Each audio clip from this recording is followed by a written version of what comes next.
In today's episode, Elena asks, are you seeing more or less followers and audience growth during the crisis on social media? So this is an interesting data question because we are all able to see what's happening, but not necessarily why. And we have to make some guesses as to why. I will say that both have decreased in terms of audience growth on Facebook and Instagram, which are the two networks that we have a lot of data for. Over 3,000 brand pages on Facebook, over 4,000 brand pages on Instagram. Both have decreased. And the reasons for that, I think, are threefold. One, there is much more digital activity, but it's overwhelmingly, I'm guessing, between people and other people.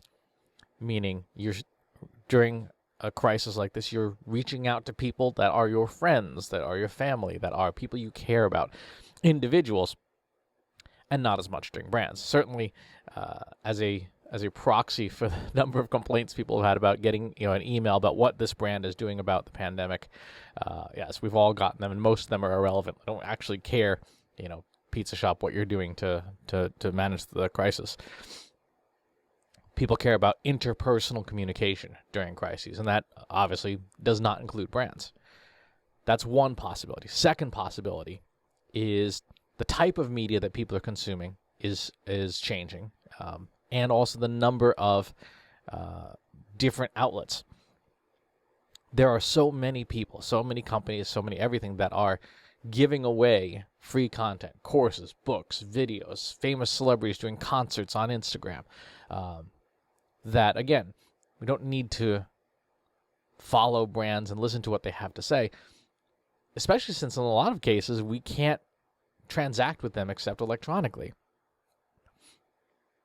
And the third is that media usage itself may be changing. There are, again, so many different options because of this glut of content.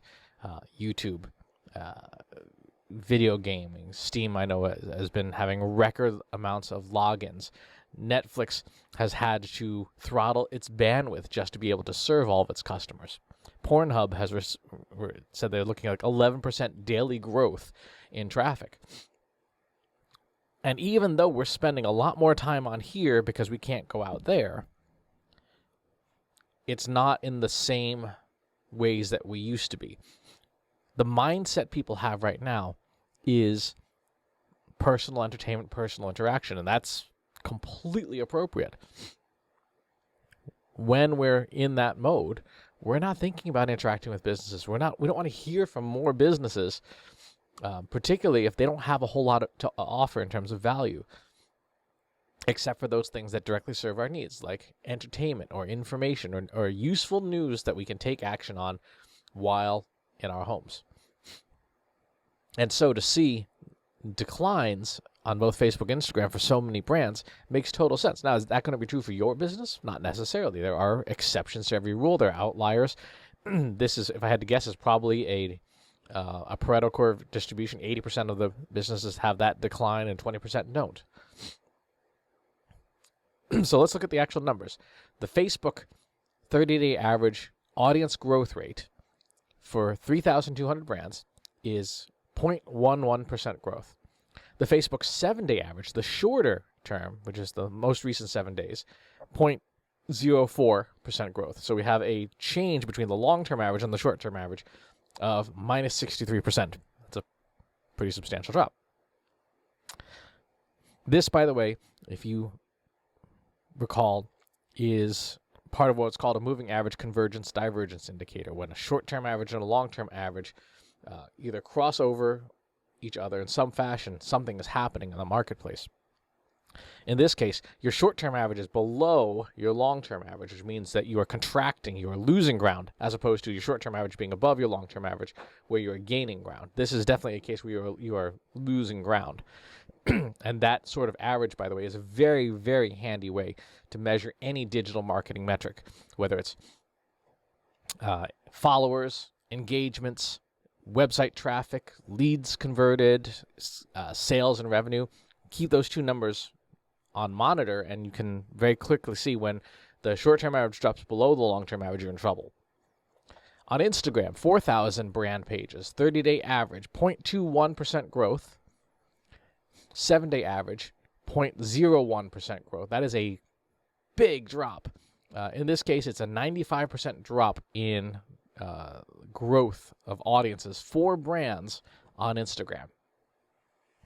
Now, what do you do with this information? Well, if you're trying to grow audience, this is probably not the time to do it. Again, think about where your audience's mindset is. They're looking for entertainment. They're looking for distraction. They're looking for the so-called new normal.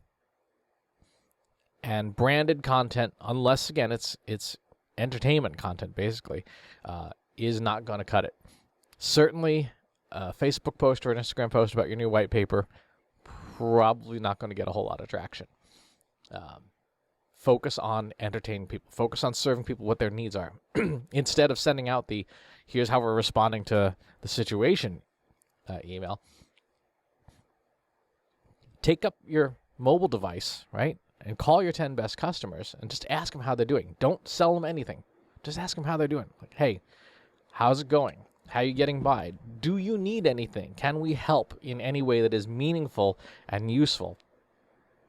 That's how you'll get the insights as to what you should be creating, if anything, on social media to attract audiences. When you look at what people are doing, just having world-renowned artists sharing content and home concerts and all these things, makes total sense that that's the content that resonates with people right now. So ask your 10 best customers. Pick up the phone or text them or whatever and ask them, how you doing? What, if anything, do you need help with? And then see if that's a need that you can fulfill with your current capabilities. Also take a look at your content performance rates, again, engagement rates, and perform the exact same mathematics, your 30-day average and your 7-day average. If your engagement rates have dropped off a cliff, it means that you're not sharing content people care about. It's not stuff that people want to engage with. So consider pivoting and changing things up. Look at your competitors, and then look, if you have access to tools and software that give you a good competitive analytics on social media, or even just SEO data, look at what is resonating with people. Look what people do engage with, and try your best to create content that mirrors the intent of that content. What content do people want during this time? But expect your growth rates to be negative. Clearly, for over 3,000 brands, that's the case. And expect that to be the case while people are trying to adjust to their new habits and routines. Good question. Very good question. If you have follow-up questions, please leave them in the comments box below. Subscribe to the YouTube channel and the newsletter. We'll talk to you soon. Take care. Want help solving your company's data, analytics, and digital marketing problems? Visit trustinsights.ai today and let us know how we can help you.